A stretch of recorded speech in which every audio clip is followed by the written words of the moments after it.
Recent டேஸில் பார்த்தீங்கன்னா நிறைய பீப்புளுக்கு மனநலத்தில் பிரச்சனை இருக்குது. ஆனால் நம்ம எப்படி வளர்ந்துருப்போம் தெரியுமா? நம்ம கல்ச்சர் எப்படின்னா, மனசில் ஒரு பிரச்சனைனா அதை சொல்லக்கூடாது, அது உனக்குள்ளே நீ வச்சுக்கணும் அப்படிங்கிறதுல தெளிவாக வளர்த்துருப்பாங்க. அப்படி தான் கேஜெட்ஸ் அதிகமாக இருக்குது, ஆக்சசிபிலிட்டிஸ் அதிகமாக இருக்குது, உங்களுக்கு எல்லாமே இருந்த இடத்துலேருந்தே கிடச்சிருக்கு. இப்போ என்ன ஆகும்னா, உங்களுக்கு புரியாது எதை எப்படி யூஸ் பண்ணணும் அப்படின்னு சொல்லிட்டு. முக்கியமாக சின்ன பசங்க கையில் அதிகமான கேட்ஜெட்ஸ் போகும்போது தேவையில்லாத விஷயங்கள் ரீச் ஆகுது. ஸோ இதனால் நிறைய பிரச்சனைகள் ரைஸ் ஆகுது மன ரீதியாக. நார்மலாக வந்து நம்மளோட அட்டென்ஷன் ஸ்பேன் இருக்குல்ல, கவனிக்கக்கூடிய திறன் 25 மினிட்ஸ். இப்போ என்ன ஆகுதுன்னா, நிறைய வீடியோஸ் பார்க்குறாங்க. ஆப்வியஸாக எல்லா பசங்க கையிலையும் மொபைல் இருக்குன்னு வச்சுக்கோங்களேன். வீடியோஸ் பார்க்குறாங்கன்னா ஷார்ட்ஸ் தான் அதிக பிரபலமாக இருக்குது இப்போ மக்கள் மத்தியில். ஷார்ட்ஸ் என்ன ஒரு 30 செகண்ட்ஸ் தான், அவங்களுக்கு அந்த ப்ளஷர் சீக் ஆகிடுது. அந்த ப்ளஷர் சீக் ஆனோடனே அது அந்த பிரெயின் ட்ரெயின் ஆகிடுது அவங்களுக்கு. இவ்வளோதான் அப்படிங்கிற அட்டென்ஷன் ஸ்பேனே அவங்களுக்கு குறைக்குது. இப்போது ஏதோ ஒரு விஷயத்த படிக்கிறாங்க அப்படின்னா அவங்களால 10 செகண்ட்ஸ்க்கு மேலே ஃபோக்கஸ் பண்ண முடியாது, ஏன்னா அது போர் அடிச்சிருது அவங்களுக்கு. அந்த செல்ஃப் திங்கிங் இல்லை, தானாக யோசிக்கக்கூடிய ஒரு இது இல்லை. எல்லா நேரமும் ஃபோனே பார்க்குறோம், எல்லா நேரமும் சாட் ஜிபிடி கிட்ட போய் நம்ம கேட்குறோம். அப்போ என்ன ஆகும்? எனக்குன்னு யோசிக்கக்கூடிய ஒரு திறன் குறைய ஆரம்பிச்சிடும். அந்த அடல்ட்ஹுட் ஆனாலே காதல் அப்படிங்கிற விஷயத்துல இப்போ வராங்க. இப்போ அது வந்து ரொம்ப தப்பான விஷயமா நிறைய விஷயங்கள் பண்றாங்க. அந்த ஸ்டேஜ் இருக்கு பாத்தீங்களா, ரொம்ப குரூஷியல். அந்த டைம்ல இந்த லவ் அப்படிங்கிற ஒரு விஷயத்துக்குள்ள போனா நிறைய சேஞ்சஸ் தெரிய ஆரம்பிச்சிடும். பசங்க கிட்ட தனியா போயிடுவாங்க, ஃபோன்ல கொஞ்சம் நிறைய பேசுவாங்க, வீட்டுக்கு லேட்டா வருவாங்க. இப்போ இந்த சேஞ்சஸ் உங்க பசங்க கிட்ட நீங்க பார்க்கும்போது என்ன பண்ணணும் அப்படின்னா,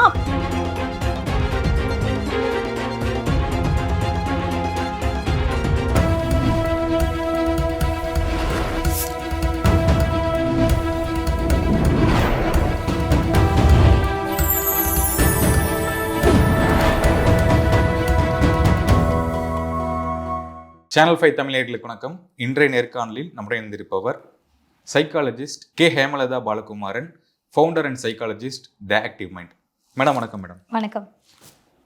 நம்ம மனநலம் பற்றி நம்ம நிறையா பேசுவோம். உங்களுடைய அனுபவம் பற்றி சொல்லுங்கள்.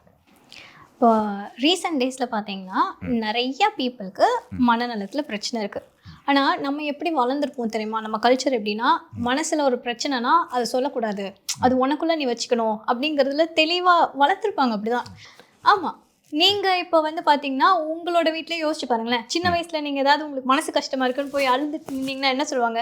அல்லாத வாயை மூடிட்டு போய் உட்காரு. இதுதான் ஒரு ஃபர்ஸ்ட் விஷயமா இருக்கும். இப்படி தான் எல்லாருமே வளர்ந்துருக்கோம்ல. ஸோ அப்போ மனநலம் அப்படிங்கிறத பொறுத்த வரைக்கும் எப்படின்னா, எல்லாருமே உள்ளுக்குள்ளேயே வச்சுக்கணுன்றது வந்துருச்சு. இப்போ ஆனால் எப்படின்னா, கேட்ஜெட்ஸ் அதிகமாக இருக்குது, ஆக்சசிபிலிட்டிஸ் அதிகமாக இருக்குது, உங்களுக்கு எல்லாமே இருந்த இடத்துலேருந்தே கிடச்சிருது. இப்போ என்ன ஆகும்னா, உங்களுக்கு புரியாது எதை எப்படி யூஸ் பண்ணணும் அப்படின்னு சொல்லிட்டு. முக்கியமாக சின்ன பசங்க கையில் அதிகமான கேட்ஜெட்ஸ் போகும்போது தேவையில்லாத விஷயங்கள் ரீச் ஆகுது. இப்போது பேரண்ட்ஸ் ஒர்க்கிங்க்கு போயிடுறாங்க, பசங்க கையில் கேட்ஜெட்ஸ் இருக்குது. ஸோ இதனால் நிறைய பிரச்சனைகள் ரைஸ் ஆகுது மன ரீதியாக. ஆனால் இது யாருக்குமே அந்த செல்ஃப் அவேர்னஸ் இல்லை. இது ஒரு மனநல பிரச்சனை தான் அப்படிங்கிற ஒரு புரிதல் இருந்தால் மட்டும்தான் சரி பண்ணணும்னு நினைப்பாங்க. புரிதலே இல்லை அப்படின்னும் போது என்ன ஆகும்? அகைன் அண்ட் அகைன் அதை இன்னும் வல்னரபிள் ஆக்கி ஒரு லாஸ்ட் ஸ்டேஜ்க்கு தான் வருவாங்களே. கவுன்சிலிங்கே ஈவன் ஆக்சுவலி லாஸ்ட் ஸ்டேஜ்னா சைக்கியாட்ரிஸ்ட் கிட்ட போகணும், டாக்டர். அவங்க கிட்ட போய் மருந்து சாப்பிடணும். அவங்க லாஸ்ட் ஸ்டேஜ்ல தான் கவுன்சிலிங்கே வந்து நிற்பாங்க. ஓகே, ஆக்சுவலி ஒரு டவுட் இருக்கு. சைக்காட்ரிஸ்ட் அண்ட் சைக்காலஜிஸ்ட் ரெண்டுத்துக்குமே ஒரு டவுட் இருக்கு, எல்லா மக்களுக்கும் இருக்கும். ஒரு சின்ன விளக்கம் கொடுங்க. கண்டிப்பா, நிறைய பேர் குழம்பிக்கிற விஷயம் தான். சைக்காட்ரிஸ்ட், நானும் தான் குழம்பிட்டு. குட். சைக்கியாட்ரிஸ்ட் அப்படிங்கிறவங்க எம்பிபிஎஸ் முடிச்சுட்டு அவங்க சைக்கியாட்ரியில் ஸ்பெஷலைஸ் பண்ணியிருப்பாங்க, எம்டி இன் சைக்கியாட்ரி பண்ணியிருப்பாங்க. அவங்க சைக்கியாட்ரிஸ்ட் மருந்துகள் கொடுப்பாங்க. உங்கள் மனநல பிரச்சனைகள் சிவியராக போகும்போது மூளையில் சில ரசாயனங்கள் மாறும். அந்த மாற்றத்தை சரி செய்யறதுக்காக மருந்துகள் கொடுக்குறவங்க மருத்துவர், சைக்கியாட்ரிஸ்ட்.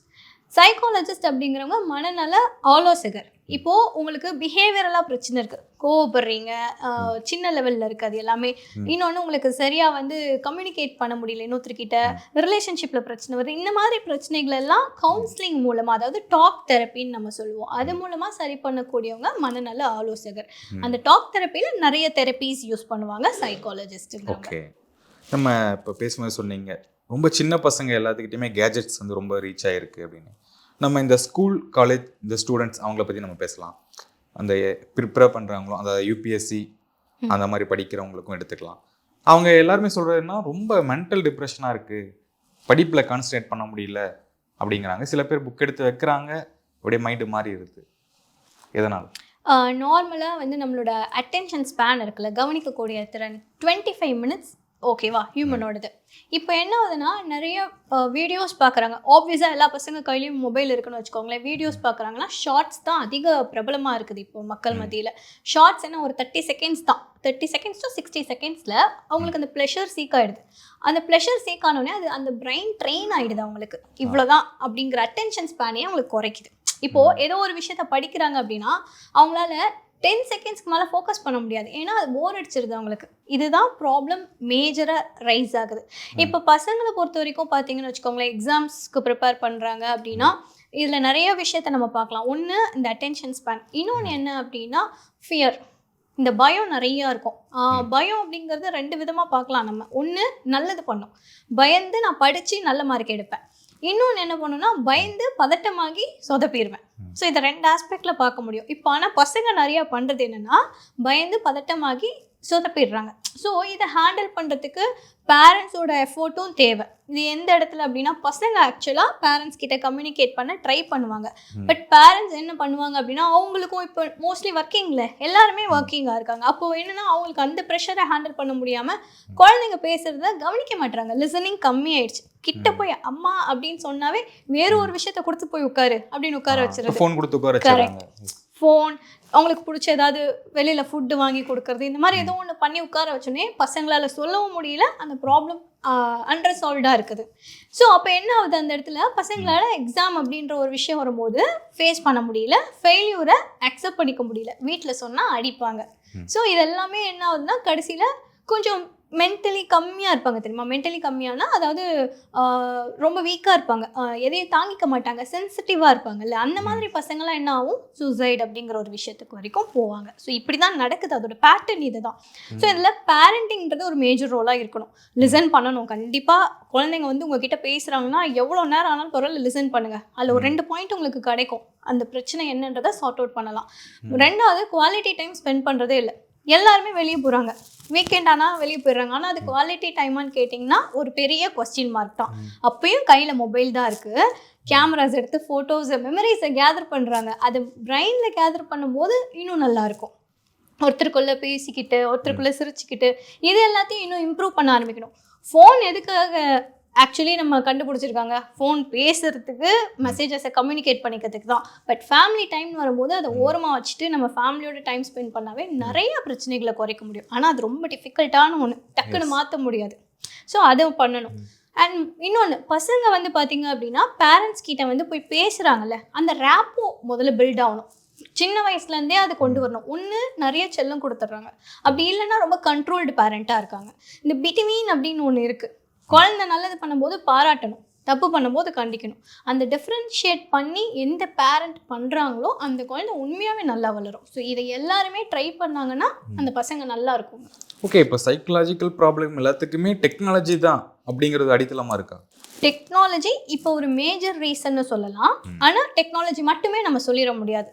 இப்போ டெக்னாலஜி இல்லாத நாட்கள்லையும் மனநல பிரச்சனைகள் இருந்துச்சு. ஸோ இது நம்ம எப்படி இந்த ஜென்ரேஷனில் நிறைய ஆகுது அப்படின்னு பார்த்தோம்னா செல்ஃப் டிசிப்ளின் இல்லை. மேஜராக இதுதான். இப்போது நான் ஒரு பிரச்சனையில் மாட்டிக்கிட்டேன், இல்லை நான் ஒரு பிரச்சனைக்குள்ளே போகிறேன் அப்படின்னா எனக்கு அந்த செல்ஃப் கண்ட்ரோலோ செல்ஃப் டிசிப்ளினோ எனக்காக இருக்கணும், இன்னொருத்தர் சொல்லி எனக்கு வரக்கூடாது. ஸோ அந்த பாயிண்ட் இண்டிவிஜுவலுக்கு குறைய ஆரம்பிச்சிருச்சு. பிகாஸ் ஆஃப் அந்த செல்ஃப் திங்கிங் இல்லை, தானாக யோசிக்கக்கூடிய ஒரு இது இல்லை. எல்லா நேரமும் ஃபோனே பார்க்குறோம், எல்லா நேரமும் சாட் ஜிபிடி கிட்ட போய் நம்ம கேட்குறோம். அப்போ என்ன ஆகும், எனக்குன்னு யோசிக்கக்கூடிய ஒருத்தர் குறைய ஆரம்பிச்சிடும். அதனால் இந்த சைக்கலாஜிக்கல் இஷ்யூஸ் அதிகமாக இருக்குது. ஓகே, இப்போ நீங்கள் நிறைய ஸ்டூடெண்ட்ஸ் எல்லாம் பார்த்துருப்பீங்க. அவங்க சொல்லக்கூடிய அதிகமான ஒரு குற்றச்சாட்டு என்ன இருக்குது, எனக்கு இந்த பிரச்சனைகள் இருக்குது அப்படின்னு சொல்கிற விஷயம் என்ன இருக்குது? இப்போது மோஸ்ட்லி வந்து பார்த்திங்கன்னா 9th-லேருந்து 12th ஸ்டூடெண்ட்ஸ் இந்த ஜேஇஇ இந்த கவர்மெண்ட் எக்ஸாம்ஸ் அந்த இதுக்குள்ளே போகிறதுக்காக ட்ரெயின் அப் ஆவாங்க. அவங்க அதிகமாக சொல்லக்கூடிய விஷயம் அப்படின்னு பார்த்தீங்கன்னா பிளேமிங் பேரண்ட் மேலே இருக்கும். ஸோ அதிகப்படியாக பேரண்ட்ஸை தான் சொல்லுவாங்க, நான் எனக்கு கண்டுக்க மாட்டேங்கிறாங்க, எனக்கு டைம் கொடுக்க மாட்டேங்கிறாங்க. நிறைய பேர் ஹாஸ்டலில் போட்டுடுறாங்க, எனக்கு ஹாஸ்டல் பிடிக்கல, ஹாஸ்டல்லேருந்து எனக்கு வெளியே போகணும், வீட்டில் இருந்தாவே நான் நல்லா படிப்பேன். இந்த மாதிரி நிறைய விஷயங்கள் பேரண்ட்ஸ் கிட்டேருந்து தான் பிளேமிங் வருது. பட் இதை நம்ம எல்லா நேரத்துலையும் பேரண்ட்ஸை மட்டும் குறை சொல்லிட முடியாது. பசங்களோட பிஹேவியர் அப்படிங்கிற ஒரு விஷயத்தையும் நம்ம பார்த்துருக்கணும். 8th வரைக்கும் டைம் கொடுத்துருப்பாங்க, படிக்கிறாங்களா இல்லையா பசங்க அப்படின்ட்டு. அப்படி படிக்கல, பிஹேவியரலே பிரச்சனையா இருக்கு, வீட்டில் தான் ரொம்ப செல்லமாக இருக்காங்க அப்படின்னு ஹாஸ்டலுக்கு அனுப்புகிற பசங்களையும் இருக்காங்க. இப்போ அந்த கேட்டகரியில் நம்ம எதுவும் பண்ண முடியாது. அது பேரண்ட்டோட நல்ல விஷயம் தான் நான் பார்ப்பேன். ஏன்னா பேரண்ட்டுக்கு தெரியும் அந்த குழந்தைக்கு என்ன பண்ணணும். ஆனால் ஜஸ்ட்டு சும்மா ஒரு ஃபேம்க்காக இது ஒரு பெரிய ஸ்கூலு, இது ஒரு சூப்பரான ஸ்கூல், இங்கே போய் நம்ம ஹாஸ்டலில் போட்டோம்னா பையன் சூப்பர் ஆகிடுவோம், பொண்ணு சூப்பர் ஆகிடுவான்னு போடுறாங்க பார்த்தீங்களா. அது யோசிக்க வேண்டிய விஷயமா இருக்கணும். ஏன்னா உங்கள் பொண்ணுக்கோ பையனுக்கோ என்ன வேணுங்கிறத நீங்கள் தான் டிசைட் பண்ணணும். ஸோ அந்த எக்ஸாம்ஸ்க்கு ப்ரிப்பேர் பண்ணும்போது என்ன ஆகும்னா தனியாக இருந்து பண்ண முடியாது. சரி, நமக்கு ஒரு 40 இயர்ஸ் ஆனாலுமே நம்மளோட பேரண்ட்டோட எமோஷ்னல் சப்போர்ட் நமக்கு தேவைப்படுது, கண்டிப்பாக தேவைப்படும். ஸோ அப்படிங்கிற பட்சத்தில் ஒரு 13-15 வயசு பசங்களுக்கு எப்படி தனியாக ஹேண்டில் பண்ண முடியும்? போ அப்படின்னு விட முடியாதுல்ல. நம்ம நீ வளர்ந்துட்ட, நீ எல்லாத்தையும் பார்த்துக்கோன்னு விட முடியாது. இமோஷ்னல் சப்போர்ட்டுங்கிறது ரொம்ப முக்கியமான ஒரு விஷயம். பசங்களுக்கு அது கொடுத்தே ஆகணும். ஸோ அது பேரண்ட்ஸ் பண்ணாங்கன்னா பெட்டராக இருக்கும். எஸ், ஒரு பக்கம் வந்து பேரண்ட்ஸ் நீடு வந்து 40 இயர்ஸ் வரைக்கும் தேவை அப்படிங்கிற மாதிரியான குழந்தைகளும் வளர்ந்து வராங்க. இன்னொரு பக்கம் வந்து இந்த அடல்ட்ஹுட் ஆனாலே காதல் அப்படிங்கிற விஷயத்தில் இப்போ வராங்க. இப்போ அது வந்து ரொம்ப தப்பான விஷயமா நிறைய விஷயங்கள் பண்ணுறாங்க. அதுக்கான ஸ்பேஸ் எங்கே கிடைக்குது? இப்போ நீங்கள் சொன்ன மாதிரி இந்த காதல் அப்படிங்கிற ஒரு விஷயம் அடல்ட்ஹுட்குள்ளெல்லாம் இல்லை, அது வந்துடும் டீனேஜ்லேயே வந்துடும். டீனேஜ். ஆமாம். ஸோ எக்ஸாக்ட்லி அந்த 12-13 வரும்போதே ஆரம்பிச்சிடும். கிளாஸில் பசங்கள்லாம் வந்து அதுவும் ஆள் இதா என் ஆள் அப்படின்னு பேசுகிறதே ஆரம்பிச்சிடும். இப்போ அது என்னென்னா ஹார்மோனல் சேஞ்சஸ்னால நடக்கக்கூடிய ஒரு விஷயம். அதை மாற்றவே முடியாது. அது எல்லாருமே பார்த்துட்டு தான் வந்திருப்பாங்க அந்த ஏஜை கடந்தவங்க. இப்போது அது அந்த ஸ்டேஜ் இருக்குது பார்த்தீங்களா, ரொம்ப க்ரூஷியல். அந்த டைமில் பசங்களுக்கு சரியான லேர்னிங்கை கொடுத்தோன்னு வச்சுக்கோங்க. ஸோ இதனால தான் என்னென்னா இப்போ கூட ரீசெண்டாக கவர்மெண்ட் வந்து எல்லா ஸ்கூல்ஸ்லையுமே சைக்காலஜிஸ்ட் கண்டிப்பாக இருக்கணும் அப்படின்னு சொல்லி ஆர்டர் போட்டுட்ருக்காங்க. But most of the schools என்ன பண்ணுறாங்க அப்படின்னா சைக்காலஜிஸ்ட்டாக அவங்க ரோல் பண்ண விடாமல் அதர் ஒர்க்ஸும் கொடுக்க வைக்கிறாங்க. ஸோ அட்மின் ஒர்க்ஸு, ஸோ ஒரு ஸ்டாஃப் இல்லைன்னா நீங்கள் போங்க, நீங்கள் போய் அந்த கிளாஸை ஹேண்டில் பண்ணுங்க அப்படின்னு சொல்லி இதெல்லாம் பண்ண வைக்கும்போது ஒரு சைக்காலஜிஸ்டா அவங்களுக்கு கண்டிப்பாக வந்து அது ஒரு கஷ்டமான ஒரு சூழ்நிலை தான். அவங்க ஒர்க்கை அவங்களால ப்ரொடக்டிவாக பண்ண முடியாது. பட் ஸ்டில் நிறைய ஸ்கூல்ஸில் சைக்காலஜிஸ்ட் நல்ல மென்டல் ஹெல்த் அவேர்னஸ் கொடுத்து தான் இருக்காங்க பசங்களுக்கு. லவ்னா என்ன, எப்படி ரிலேஷன்ஷிப்பை ஹேண்டில் பண்ணணும், புல்லியிங் நிறையா இருக்கும், கிண்டல் பண்ணுறது, பாடி ஷேமிங் பண்ணுறது, இதெல்லாம் எப்படி ஹேண்டில் பண்ணணும், இது எல்லாமே சொல்லிக் கொடுக்குற ஸ்கூல்ஸுமே இருக்குது. பட் இதெல்லாம் நம்ம ஸ்கூல்ஸில் எக்ஸ்பெக்ட் பண்ணுறதை விட வீட்டில் நீங்கள் உங்கள் பேரண்ட் அவங்க சொல்லி கொடுத்தாங்கன்னா இன்னும் நல்லாவே ரீச் ஆகும். சே ஃபார் எக்ஸாம்பிள் இப்போ வந்து இந்த லவ் அப்படிங்கிற ஒரு விஷயத்துக்குள்ள போனால் நிறைய சேஞ்சஸ் தெரிய ஆரம்பிச்சிடும். பசங்கக்கிட்ட தனியாக போயிடுவாங்க, ஃபோனில் கொஞ்சம் நிறையா பேசுவாங்க, வீட்டுக்கு லேட்டாக வருவாங்க, கிளாஸ் இருந்துச்சுன்னு சொல்லிடுவாங்க. இதெல்லாம் சேஞ்சஸ்.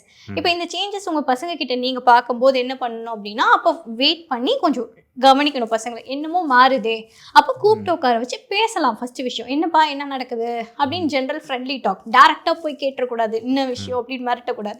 ஸோ ஒரு டாக் கொடுக்கும்போது ஃபஸ்ட்டு ஓப்பன் பண்ண மாட்டாங்க. பட் ஸ்டில் அவங்க கூட கனெக்டடாக இருந்துகிட்டே இருக்கணும். எவ்ரிடே கனெக்டடாக இருக்கணும். எவ்ரிடே இருந்துச்சோடனே ஹாய் சொல்கிறதோ குட் மார்னிங் சொல்கிறதோ சின்ன சின்ன விஷயமே கூட போதும். இந்த கனெக்ஷன் நல்லாவே பில்ட் பண்ணும். ஸோ அதெல்லாம் பண்ணும்போது பசங்க ஒரு பாயிண்டில் சொல்லுவாங்க, இந்த மாதிரி என் கிளாஸில் பேசினாங்க, எங்கேயோ வார்த்தையை விடுவாங்க பேசினாங்க அப்படின்னும் போது அப்போ நமக்கு ஒரு க்ளூ கிடைக்கும் பேரண்ட்டாக. ஓகே, அப்போ இந்த மாதிரி ஒரு ட்ராக்ல போயிட்டுருக்காங்கன்னு நம்ம புரிஞ்சுக்கிட்டு அதுக்கேற்ற மாதிரி நம்ம மூவ் பண்ணலாம், புரிய வைக்கலாம். நீ வந்து பாய்ஸ் கிட்ட பேசி இல்லை கேர்ள்ஸ் கிட்ட பேசு, ஓகே, ஆனால் இப்போ படிப்பு முக்கியம், அந்த பாயிண்ட்டை இன்சிஸ்ட் பண்ண ஆரம்பிக்கலாம் பேரண்ட்டால் மட்டும்தான் அதை பண்ண முடியும். ஆக்சுவலி சொல்லணும்னா அவங்க தான் ஒரு பெரிய முக்கியமான ஒரு ரோல் அந்த இடத்துல. ஓகே, இப்போ எல்லா விஷயத்துக்கும் பேரண்ட்ஸ் அப்படிங்கிறது தான் கொண்டு வரீங்க.